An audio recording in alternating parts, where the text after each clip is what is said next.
friend of ours, and he's like, well, I need him to finish my stuff. I'm like, well, he hasn't been here in 2 days. Uh-oh. Well, to hear him talk, you guys got him keep staying busy. Like, nope. Oops. I don't know what it is. I just can't find anybody who wants to work. I mean, I'm willing to pay them. Yeah. Yep. Well, that's kind of the universal problem right now. Yep. Yeah. I mean, but shoot, you got the one job. $20-$25 an hour. You don't want to work. Ooh, yeah, that's pretty good. That's competitive for sure. Yeah. I mean, that's what I've been paying most anybody that I get out here, because it is so far out. You know, I don't have a problem with paying them that much as long as they can show me that they're worth that much. And yep, always the trick. It is what it is. Frustrating though. So, getting down to business, did you get a chance to do the inventory, the wholehearted inventory? Did you see that hub? No. Okay. I just want to show it. Okay, hide the controls because otherwise I can't get there. Let's see. I don't think we'll watch the webinar today. So, as long as we're here, I'll do it later. So, if you Google Gifts of Imperfection Hub, it'll take you to her website for this book. And it's got a whole bunch of resources. Grandma! Yeah.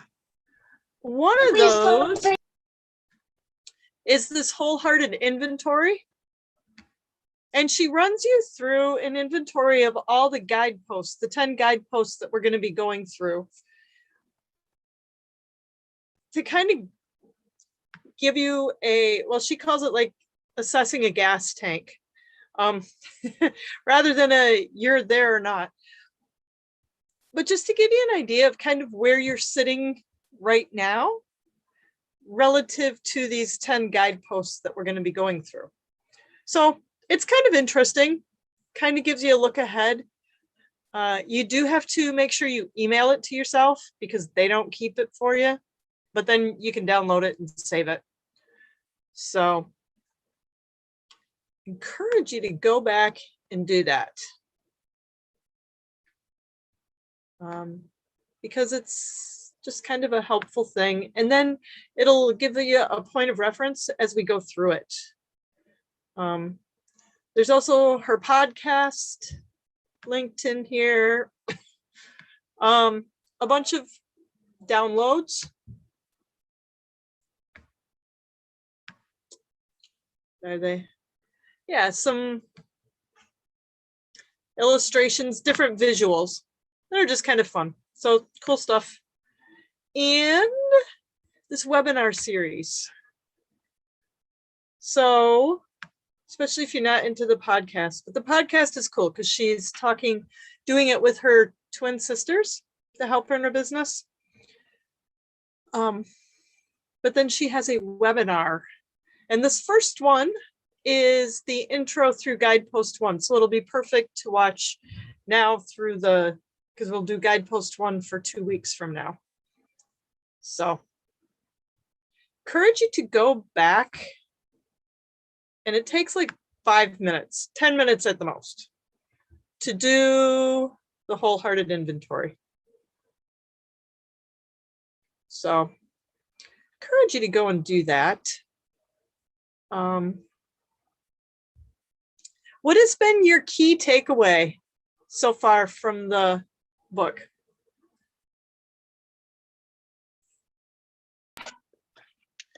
More like be who you are, set your boundaries, be a little more vulnerable, open-minded kind of thing. Have enough courage to disagree, and nurture the sense of belonging and understanding, and understand to know that I am enough. Mm. And many others. And that's only to chapter 3. Right. Yeah, that whole idea of courage, and boundaries, that was cool. That idea that boundaries actually make for better relationships. I mean, you know it, but the way that she put it was that it actually helps you connect better.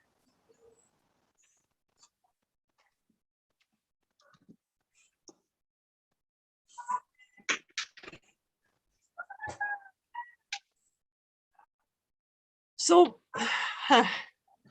I'm going to just share, because it overlapped so much, some of the things that I learned from David Nagel that apply here as well. Because she talked about it being so important to talk about the things that keep us from getting our goals. And I feel like that's kind of what we're doing in Abundant Living too, is talking about our stories and the beliefs that you have in your head. Like, these two things are overlapping. It's our theme this quarter. And that so often it is shame that holds us back. It's David Nagel talks about, and I'm going to share, this isn't exactly the diagram he uses, but it's the way of understanding it.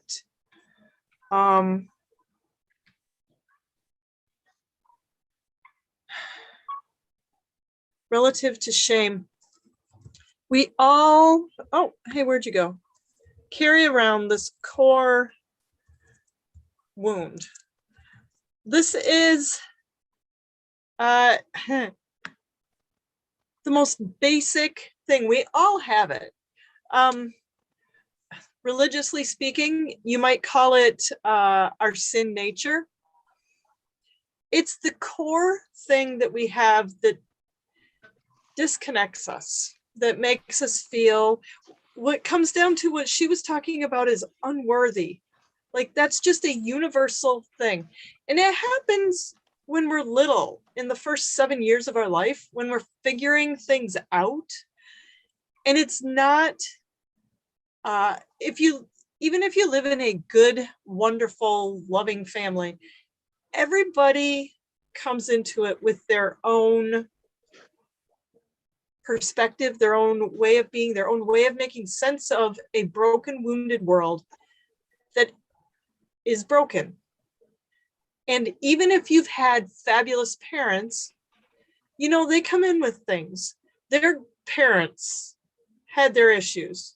Grandparents had their issues. Life happened. And so in our first 7 years, we make sense of our world. We write our stories. And a lot of, always, one way or another, we have this core wound, this thing that ultimately, really, and she says it in the book, it has to do with feeling unworthy of belonging or being loved. And when you stop and think, not belonging, being unworthy of belonging, or unworthy of being loved. Unworthy, unloved.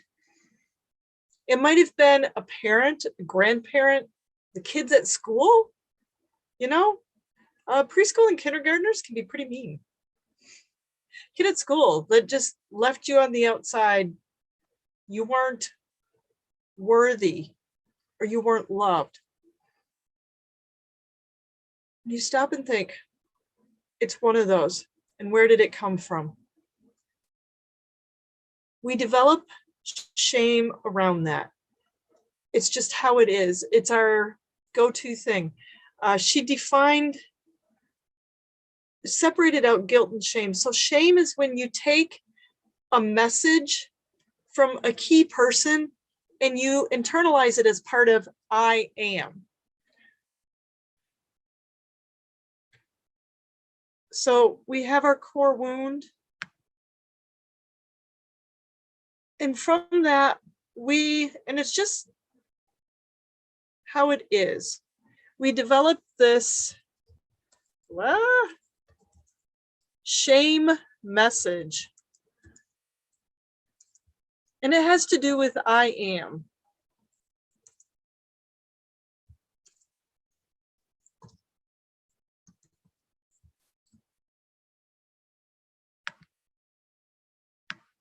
Oh, come on.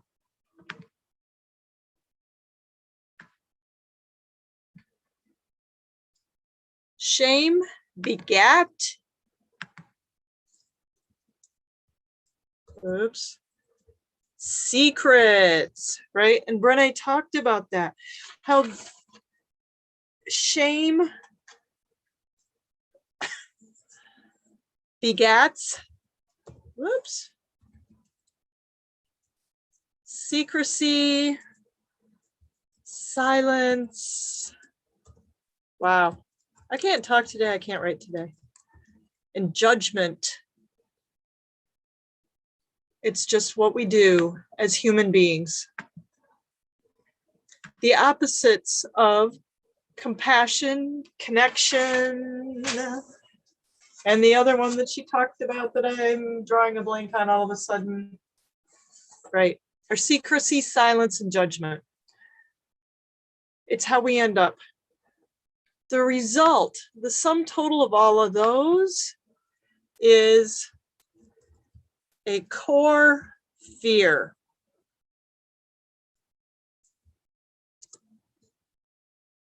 It usually has to do, with abandonment,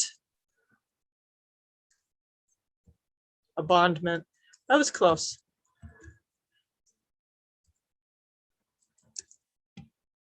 Something like that, where you're afraid of rejection, being abandoned, being on the outside, all of those things. I encourage you to take a bit of time to stop and think through those, because you can trace them through and it gives you a little insight to your shame story. Things that hold you back, because then, because we have this fear and abandonment, we develop ways to protect ourselves. 100%, because one of our main goals is to survive. That's the goal of life, survival. And in order to survive, you have to be safe. So, in order to belong and to be loved and to be worthy, we make up stories. Oh, come on.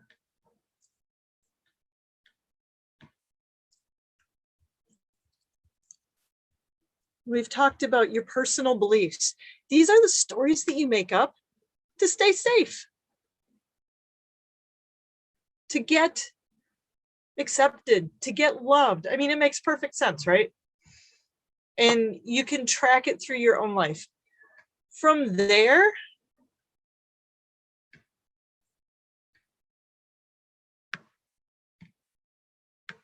within different places and things, you make roles. Whoops. Hey there. Various situations, you'll play different roles. And you know that you do that. As a mom, you have a certain role. As a spouse, you might be a little different and you relate a little differently. Or in all your classes, at work, whatever. All of these roles are around keeping you safe. So,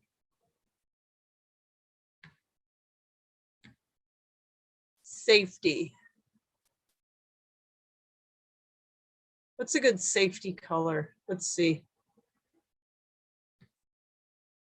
We'll do orange just for fun.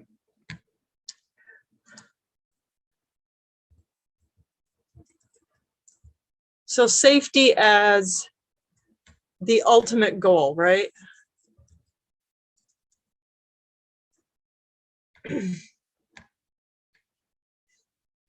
When we experience the shame, and so I'm just like, this is a recap. I know Brene said all this, and this is how David put it, and I was getting these two things at the same time. So as we're putting these together, safety as our end goal. When we feel this, when we experience things that make us, that we experience as shame, however you want to put that, they don't give us shame. We experience it because we have these personal beliefs. This is our story to keep us from having fear, but there are perception of I am. So as we track back up through here with safety as our end goal,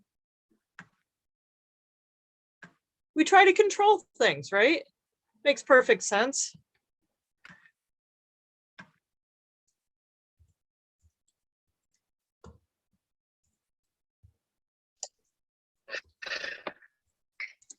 Yep, I was after I got through the chapters today, I went and looked up a little bit more in regards to authenticity, and I found a podcast and listened to that, and it was quite interesting. I mean, it was a lot of it like you're talking about that you heard from David Nagel.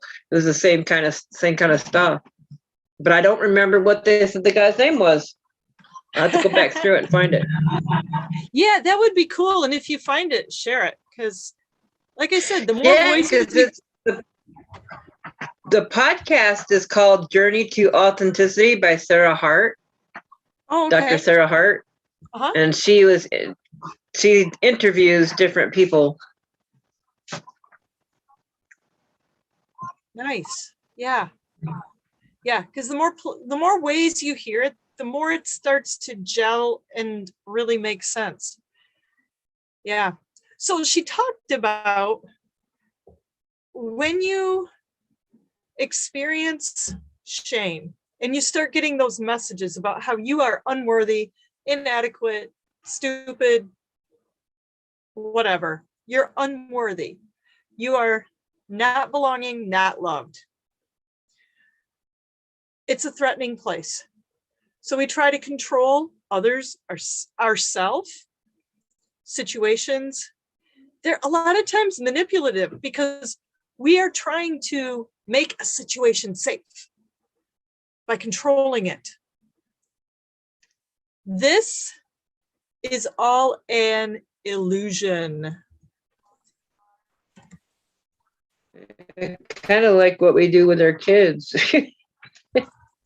Yeah, exactly. And Brene talks about, how we parent. A lot of people were parented this way. And then they parent their kids this way, thinking that shaming their kids is a way to control them so that they don't do crazy things. They stay safe because they would never do that because, yeah, on and on it goes. Right. Well, and if it works, why change it though, right? The thing is, it's an illusion. It doesn't really work. It is, and what's an illusion? If you had to put antonym or synonyms with it, what might they be? Oh gosh. Tricks.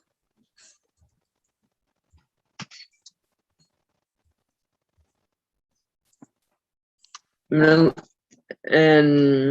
let's see. Like a make-believe kind of thing. Yeah, perception. Exactly, perception. Right?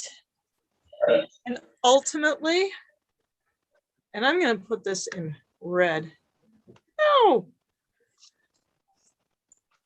What would be what's the opposite of shame? The antithesis of shame?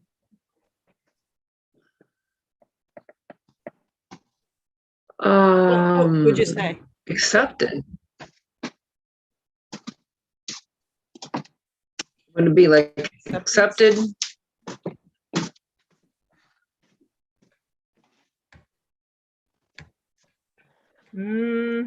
Maybe. That's what we're after, is acceptance. Oops. It's a lie. It's not. The opposite of shame is the truth. When you say, I am stupid, is it true? No. When you say, I am incompetent, is it true? No. No.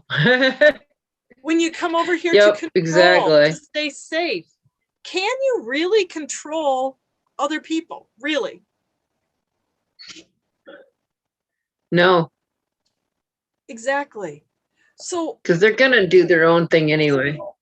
Ultimately, always, right. Right. Eventually they will. So the whole idea that we can control and manipulate others or ourselves, that's when people, they start stuffing emotions and no emotion. They're not authentic. They're not real. In order to manipulate a situation to stay safe so that they aren't abandoned or they're worthy, they can fix situations so that they hide all of these things and their shame doesn't come to light. It's all a lie, all of it.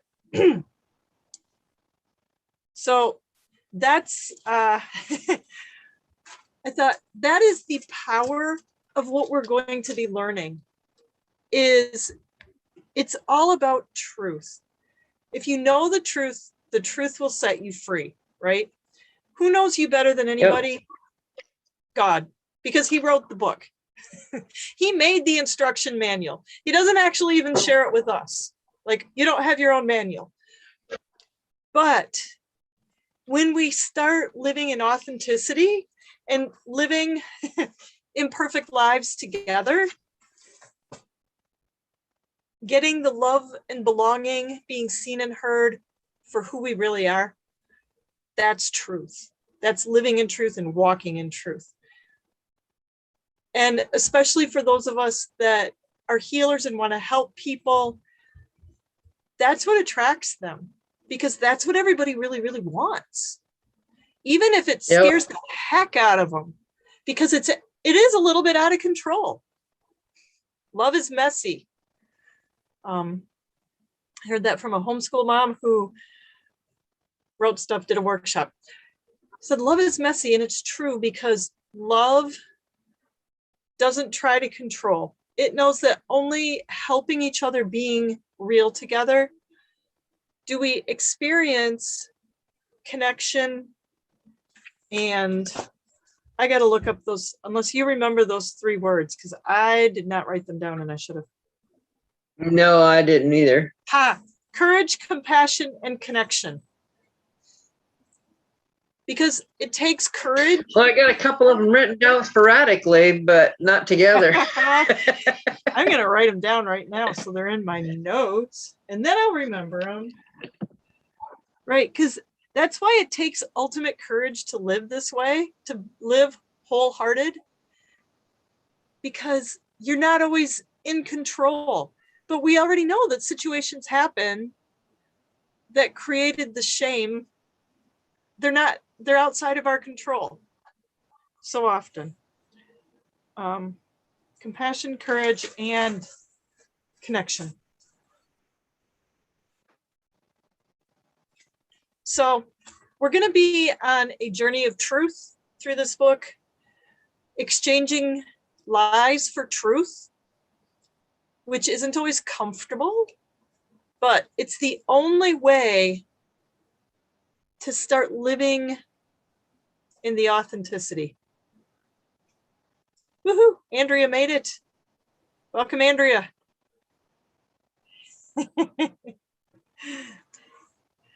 So I was just sharing all this stuff. You wanted to know what I got out of David Nagel. So I was sharing the intersection of David Nagel and Brené Brown.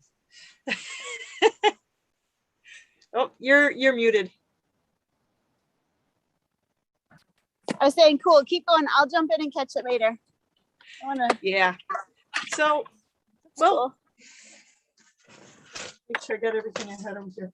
Oh, yeah. So part of that lie, because We'll be right back. Okay. Wow. Yeah. So now we're in whatever. You're so patient, Jill. It is what it is, you know? Yeah. Keep Right. plugging. So Yeah, that's right. yeah, we're talking about how so much of life is out of control, but we try to control to stay safe, because the goal of life is, if you're safe, you survive, right? But control is an illusion, which is, it's really a lie. You know, it's our perception, because it's based on the stories that we've told in order to stay safe and not to belong and get love. But it's a lie. We can't actually control things. And so I picked up on what you had mentioned, and then I read it today, that when things get out of control and we experience shame because of our fears and our secrets and wanting to be safe, there's guilt and shame. And how did you understand the difference between those two? Between guilt and it was shame? so fun. I had this exact conversation with my friends running on Sunday morning too, because I was like asking them this, and guilt, and I think she says it in the book, guilt is this okay, I'm going to start with shame. Shame, I am this, versus guilt is I did this, or this happened, right? Right. Or I was in this experience. And shame is like, it becomes, it like lays it on you. It like becomes your identity. Whereas guilt is, your identity is separate from this occurrence or this thing. That makes sense. Yep.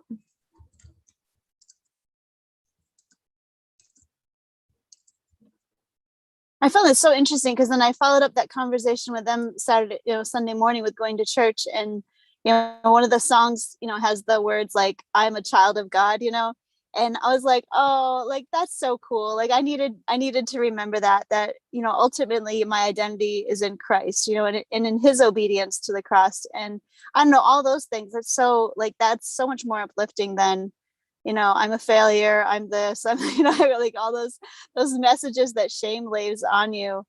Yes. And then the freedom that you can find in your identity in Christ is so much more healthy, I guess. It is, because he so many of the core wounds come when we're young and we can't filter truth and not truth too much. We just absorb everything. And so somebody says, you're bad, or I don't want you, or you can't be in this group, or you can't, you have to do this in order for me to love you. And it could be, grandparents, parents, siblings, friends in preschool or kindergarten. Any of those that we then internalize as shame. But Jesus, it made me sad to think about all those things. Keep going. And it's just part of our human condition. But Jesus said, if you know the truth will set you free. And when you understand that all of those things that we internalized as I am, he says the truth is, let's do it better next time. Let's, your higher self. It's another spot where I feel like we have a leg up. Like we have a serious hack in the world, because we have a relationship with someone who sees us for who we really are, and that she talks about who can you connect to, that you really can connect to in our practice of sitting in silence. Mhm. And all of that core fear that we have with people about abandonment and rejection and unlovedness. Yeah. It's not there. We have a connection that is truth. Mm-hmm. Yeah. It's too bad some people's experience with faith and with God is more reflective of their broken experiences, like they may see God as judgmental or and that's too bad. Like I'm thinking, I agree with you that my experience in my faith is of a God who understands my brokenness and loves me first, right? Yes. When I'm broken, and loves me through these things because he has a vision of me and knows the possibilities because of his love or in his love. But yes, yeah, it is a sad so cool. thing that some people use, some religious practices, and sometimes it's people within a religion use it as a means of control and manipulation and create that core wound, and then people connect their core wound and that shame with God. Right. And it's that's the ultimate lie that I think he will deal with, but yeah, right. Preach it, sister. I know. I don't know if it's an effect of like going through menopause and aging, but I feel more and more like just not sugarcoating the truth. Like it just is what it is, It's funny. The reason I started listening or getting interested in this book is I listened to her podcast about it this summer. And she said that you do reach a point in your life, and usually for women, it's about when they hit 40, that they just stop caring. They're just like, all right, you know what? I've tried all this, and now I'm ready for the truth. And it's like, I'm not perfect, and she just kind of goes through it. But yeah, I do think you reach a point in your life where you're like, I'm going to be a truth teller. Yep.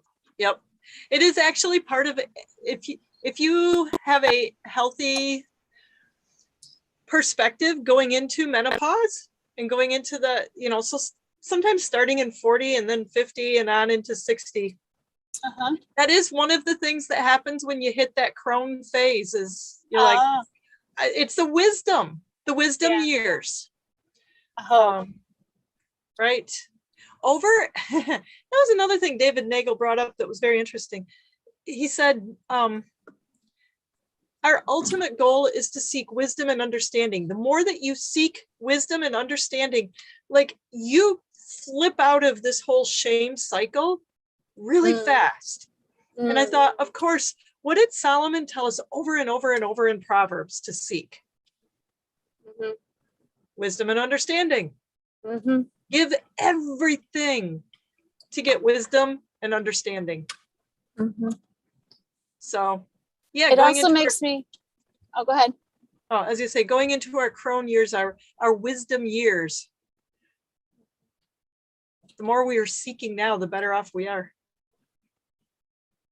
It was also reminding me of Benjamin Hardy's thing about like, this happens to you or this happens for you, right?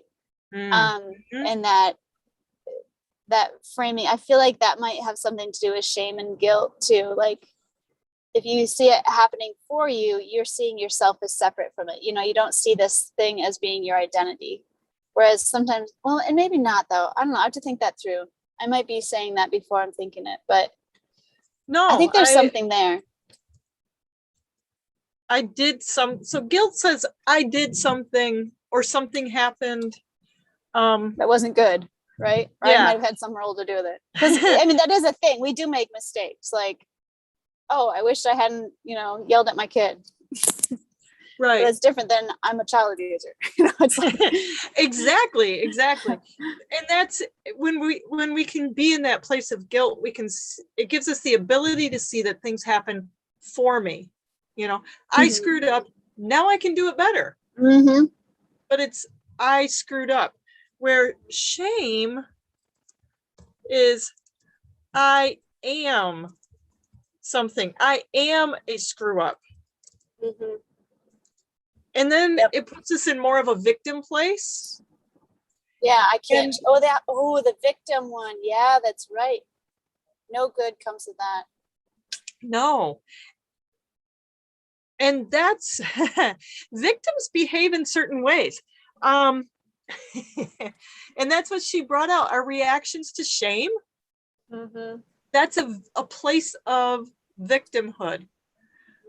So she asked, who do you become when you're backed into that shame corner? How do you protect yourself? Yeah, what did you guys say? Do you remember? I become a pleaser. Appease and please. And it's different times, but I would say most of the time that's what I do. Different times, like especially if I feel like it's someone related to me, then I blame. I don't know if I ever get like feisty or maybe if it's my brothers. Yeah. Sometimes I want to hide. Sometimes I'd go through a hide phase sometimes too. If I just feel like it's really bad. If it's really bad, I hide for sure. Yeah. I duck my head and I go cry. How about you guys? Well, I've been going through something that's much similar with this, and as a little bit different practice, but because I'm just trying to see the similarities of them all, really, to kind of see which one I feel would fit me. But really, it's not that, it is me. Because I'm the only one that can change things. But yeah, I'm learning that we can tap into some of those things when we were, between the ages of 0 and 7, or, within ancestry, and be able to receive clarity, some clarification, some truth, and some healing through the whole process. So I find it very interesting how many things are out there that are so similar, so much similarities, but yet the world is the way it is. Right. When you get in your corner, Bonnie, and that shame happens, do you go for the mean nasties, the cry and hides, or the people pleasing? What is your default? That really depends on the day. It really does, because sometimes I'm a people pleaser. Other days, I just feel like I want to cry and hide. Mm-hmm. I guess it really sets off like how you set your day up. Really. Yeah. For me, cry and hide is my default. Mm-hmm. And sometimes, if I can't withdraw, or in order to solve something, then I go to people pleasing. But I have people in my family that go to mean nasties, and that makes me cry and hide then. And even when I'm people pleasing, that's like my secondary, because at the same time, I have emotionally withdrawn from that person. Mm-hmm. Like, I'm making them happy, but it's just to make them go away, so they'll leave me alone. It's not. But interestingly, so mean and nasties, pit of people, that's most likely going to be their go-to. That hot, like they're going to spew lava. Yeah. People pleasers. I used to be like that several years ago. Yeah. Well, if you're out of balance, before I ever started my journey. Right. Right. Because it's an out of balance. If you're out of balance, that's for sure where you're going to go.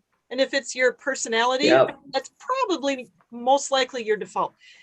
Cry and hide is more of a Vata thing, where you just go into overwhelm mode, and the best thing to do is pull back, and it gets highly emotional. even if it doesn't show on the outside necessarily, there's, yeah.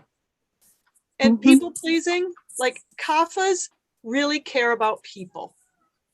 And they really want to be connected. And so in an out of balance situation, which shame is a very out of balance situation, that's going to be their go-to, because they want to, even at a loss to themselves, preserve that connection, if at all possible. So it's kind of interesting from an Ayurvedic perspective with our doshas. That is really interesting. Yeah, plays into what's going on. And the longer the shame cycle goes on and you don't become shame resilient, the more that can become because it's your default, it becomes how you stay safe. And she talked about too, how sometimes people start to use that to control, to regain that control, to be safety, right? They use tears to manipulate, or if I do this to please you, well, now you owe me and you have to do something. So they put people sort of in a like a owing headlock. So they use that to control. Are you saying that people use it to control you, or you use your response to control others? Either way. I mean, it's just like people in general. We can use it to control, or people will use it to manipulate us back. Yeah. To get us to, instead of dealing with what is causing the shame, yeah, it's a way of controlling the situation to stay safe. Instead of dealing with it, we go back into this secrets. It's a way to protect the secret. Yeah, right. Yeah. Instead of healing That's the shame. So what's the most about, like, reactions within families, right? Like with teenagers who are very pitta, you know. And yeah, that's interesting.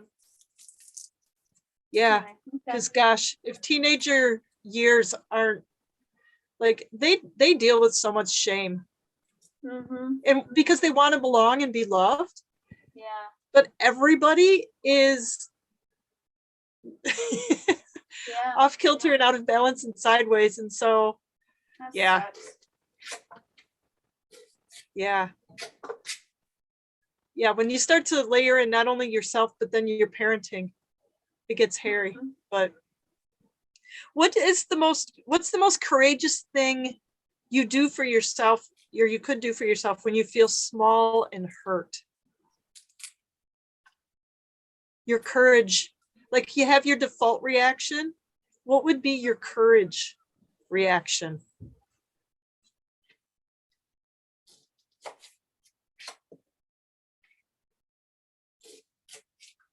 I think I'm learning that my courage reaction might be to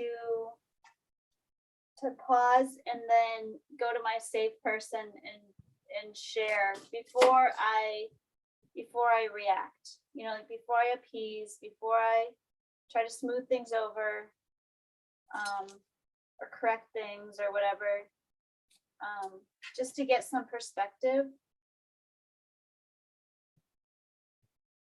I think. I'm gonna get kind of teary here because I'm cutting up onions. Not because I'm so emotional. Well, that would be a good way to cover up being emotional now, wouldn't it? Grab an onion.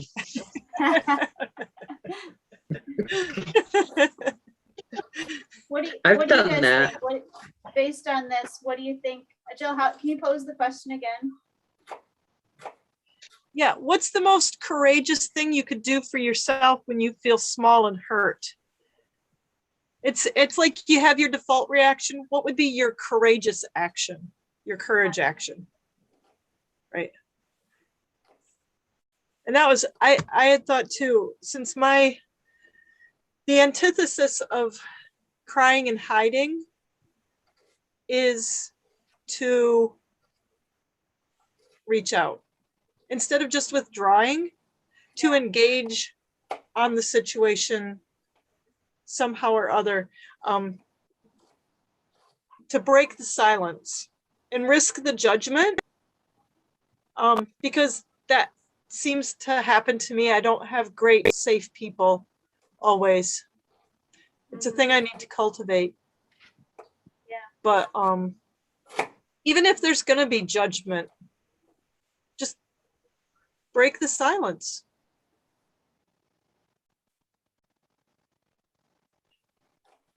Yeah, a step forward.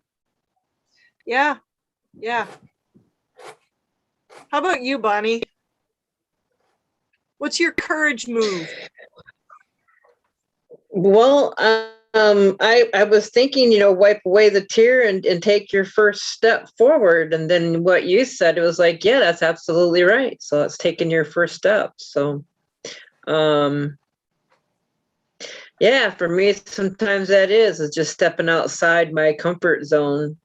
And even if my comfort zone seems to be my own bed for the day, it's just taking that first step and getting out away from it. Yeah.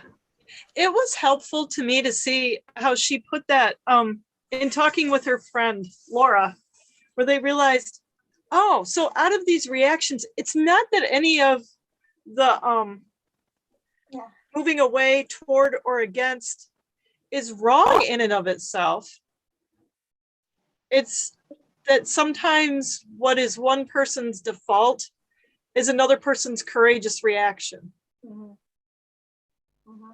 So if your default is, spewing all over everybody, it takes a lot of courage to shut up and pull back in, take a breath and cool down.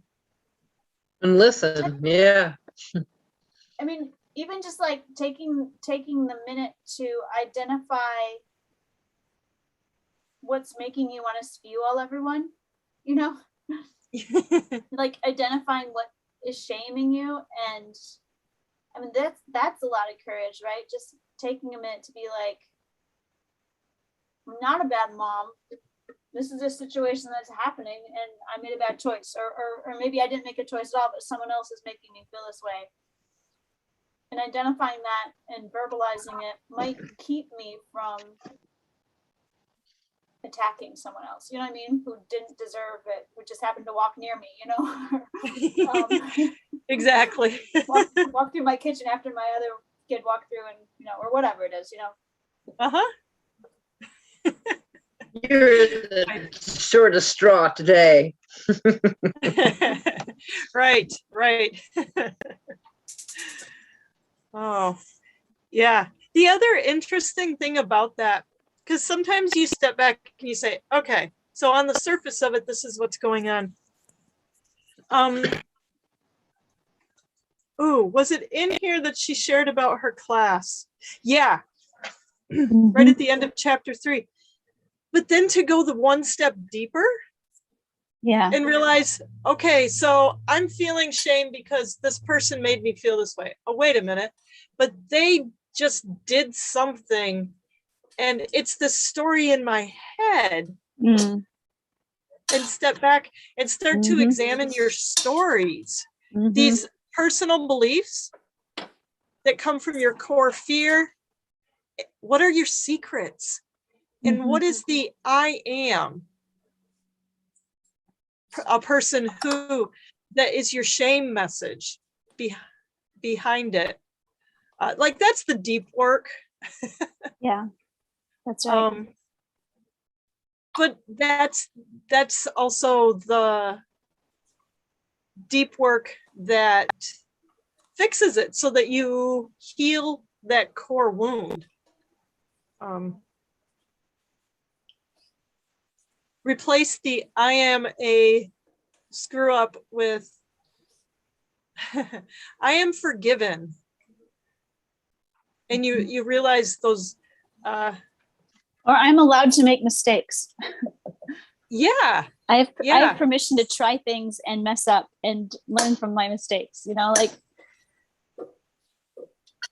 Jill, how does this kind of relates a little bit to that ceiling in the last book that we read too, like about, you come up against a ceiling and then you give yourself messages, right? Like these can be self-sabotaging messages, or you can not do anyway, I'm trying to remember what we learned from that Big Leap book, but I feel like it relates a bit.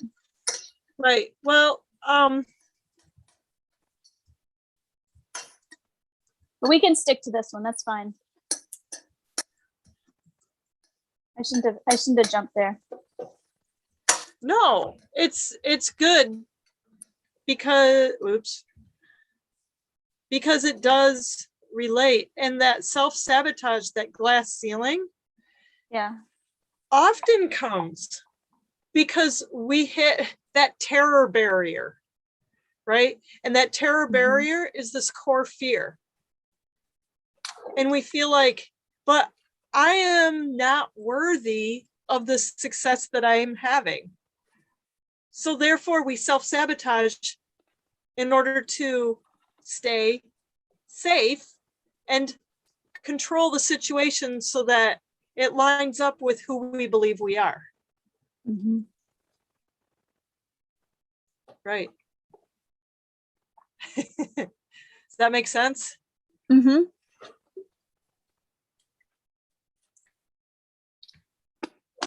Oops. Sometimes I feel like all these psychologists hang out together and then they all just write the same thing different ways. That's okay. Yeah. Because I kind of got to hear it like 6 different ways before it makes sense. Yeah, and different ones put it just a wee bit differently. So that's why I was really excited to hear David Nagel and Brené Brown overlap. And then, you're bringing in this other book and it's like, okay, these guys are all saying the same thing, just in slightly different ways. Yeah. And so then it starts to make sense. And then you can, but then it comes down to, you got to do something with it. Yeah. And so I think that's what, I assume that's what we'll be doing through the rest of this book.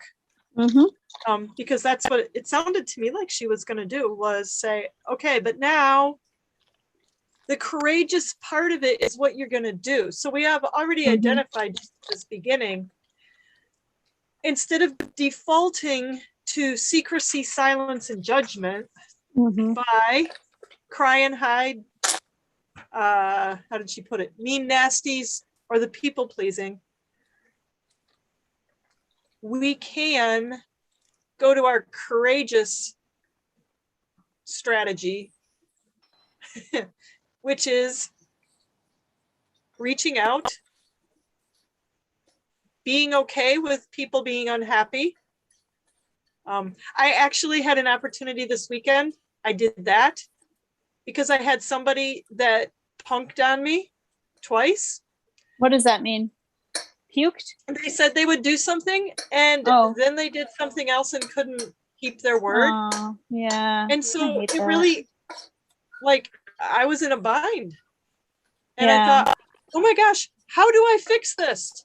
And then I thought, wait a minute, I am not going to deprive this person of the joy of learning with a boundary that they have crossed my boundary. So I said, okay. And I did just fix the one because it seemed like a crisis. But then the second time that the same person did the same thing, I said, no, okay, you contact and you make the arrangement. I'm busy. I wasn't going to people please.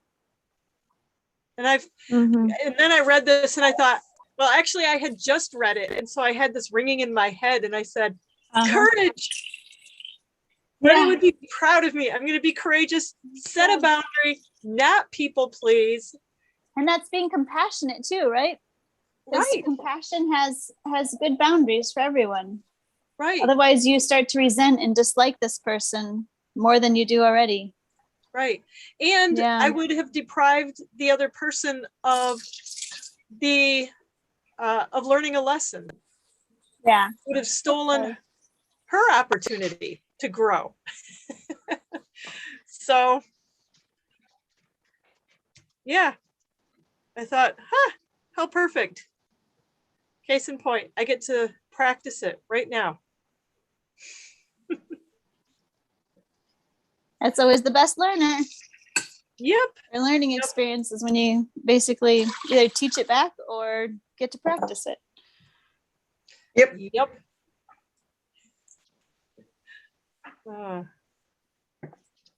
So, any other thoughts? We'll have guidepost 1, so it'll be a lot easier to get through the material and work with it. Yeah, it'll just be 1 chapter every 2 weeks now, right? Instead of 3 chapters. Yes. Yes. Yeah. Um. I think I'll probably end up reading ahead because I'm really enjoying this book. But hey, did you, I don't know which version you guys got. Did you have a section in the back where she talks about how to take notes or how to like she calls it integral or something like that, integral note taking or something? My book doesn't have it, but let's see. So she kind of encourages you to. I can't get into it. Oh, she encourages you and to. I don't have the book. I have just Oh, you're listening to it, right? downloaded the book off Amazon. Yeah. Oh, yeah. Or not off Amazon, but Audible. Yeah. Well, I think Okay. I even think you can bookmark things in Audible. But go ahead, Jill. Yeah, you can. If you go to if you can Google Gifts of Imperfection. Yeah, go to the Gifts Hub. Mm-hmm. Yeah. And she has on there, if I can get down to it, because I just got that. Mm-hmm. It's under the make your book your own. There you go. Make your book your own. Yep. Yeah. And then you can download that integration index. Yes, that's what I'm trying to say. Yes. I didn't print it. But yeah, that's another great way. You could just read it. Yeah. Yeah. Read through how to take notes on it. And it's, I've never done that before, but it makes so much sense. I'm kind of excited to kind of practice it. My first idea is just definitions. So as she's defining terms and I want to remember them, then I'm writing down the word and then the page number to go back to. I really should just be writing out the definition, but I'm so used to click and paste, or copy paste world. It's hard for me to take the time to write it down. But let me know if you guys come up with cool headings for gathering ideas or integrating what you're reading. She gives some, what do you want to work on? If you hear things that you want to work on, you can write those things down. That's one topic. Right. Or I don't understand this. I want to learn more about it. You could write it down there. Anyway. Things to research more. Yeah. Takeaways, quotes. Already doing. Just write it down. And yeah. Yep. And then we can share that. And she does have at the back of each guidepost too. So if the workbook just doesn't work, I think between that and at the end of each chapter, she has a section, get deliberate, get inspired, get going. So yeah, so she has built-in stuff to do. Yeah, there's so many resources for this book. It's just amazing. Also in that hub, I discovered the webinar. Oh my goodness. Yes, there are webinars. And the very first one covers these first 3 chapters and then the first guidepost. So you can just watch it. It's just you get to listen to her. Oh, I might have to check that out. That'd be a good way to reinforce what we're learning. Yeah, perfect for the next time. Yeah, the next time we meet. So, yep. So even if people don't have the workbook, don't worry about it. Don't wait to get going. Yeah. And I listened to the podcast. I started listening to that. It's really fun. We're all adults. So language I don't think is an issue. It is. I warned you. Yes, it's a funny thing. People say when you're in leadership and you're doing this kind of stuff, they say you got to swear a little bit or people won't find you relatable. And I thought about that and I thought, but it's not me. Yeah. If my kids hear me say, what the hell? Or the other day I cut myself really good twice and I said, damn. Aw, And aw. I told Rachel, you're allowed to say things like that when you feel the knife go through your skin. She's like, yep, you are. But like, that's as big as it gets Yeah. for me. And for Yeah. the people that, for all of you guys, it's not like this is so, but we're all Yeah. adults. We all have heard it. It's not anything new. So it's all good. Yeah. When she did her podcast this summer on the gifts of imperfection with her sisters, they're fun to listen to. They cuss a lot, but the stories they tell are really meaningful. And it makes her, Yes. when you read her book then too, it makes it I want to say like more real or more vulnerable or something. Cause then you're like, oh, that's right. Like she had this happen in her childhood, or this is the trauma that she went through, or this is what she's talking about. And yeah, it's fun to And hear. But to catch her sister's perspective, because they don't always they didn't always experience things the same not or at see all. things the same. Yeah. So Yeah, they had a very different experience. the podcast is a good listen to. So Sounds like it's time for Bonnie to go. Yep. And I Sounds always like appreciate it. those little people. So, yeah, and I'm gonna try and remember to throw out questions, but feel free to share. Like I would love to know what headings you come up with for your integration index, and then the things that you put in there in your lists, like what comes up, what are thoughts, what are meaningful quotes, because there's so a lot many. of good ones. And if you come up with a really good graphic, like throw it into a graphic somehow, make it arty, you get extra points. Woo-hoo. I'm not sure what the prize will be, but we should have one. Let's go, Bonnie. So awesome. Andrea, thank you That's for good. picking this book. Oh, good. I'm glad you're enjoying it. Yeah. I think this is my third one of hers that I've read. There's one more that I keep hearing about that I want to read.